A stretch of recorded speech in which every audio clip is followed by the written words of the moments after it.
Hey guys, Bryce Tubbs here. Today I just want to talk about a bookkeeping business at home, like what most people don't know when starting their business from scratch and when they're working from home. So I'm going to kind of talk a little bit today about the principle of doing the work you don't like doing in order to do the work that you do like doing.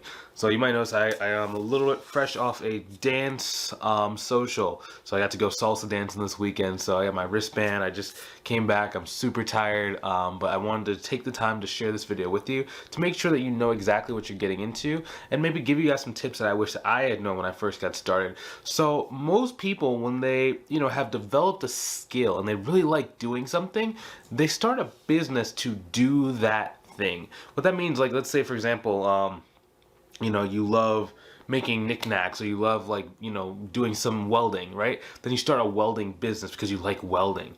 But then what you soon find out is that you're not actually doing welding for the first 3 to 6 months of that business, right?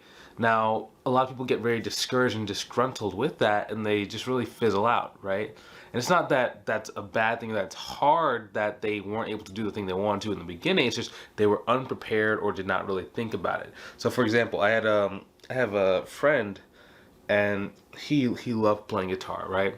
He would play in his free time.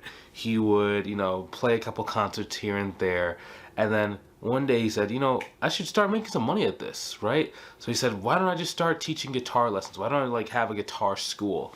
And what he thought was he would just play at different places and people would want to learn the skill set from him, and then he'd be able to go and fill up his clientele and be able to just play guitar all day. And the first thing I told him was, dude, that's a great goal, but just understand that it's not just gonna be you playing guitar and then people are gonna want to do lessons with you. If you're only charging $100 per lesson, $200 per, you got to know exactly how you're charging for these lessons, how are you getting people to know you exist, how are you doing your sales consultation to get them to want to pay a higher than average amount of money, who are you going to be teaching guitar to, all these little things about business that he hadn't really thought about. He said, oh, I'll just figure that out later, right? I don't really care. I just want to play guitar. I want to focus, right?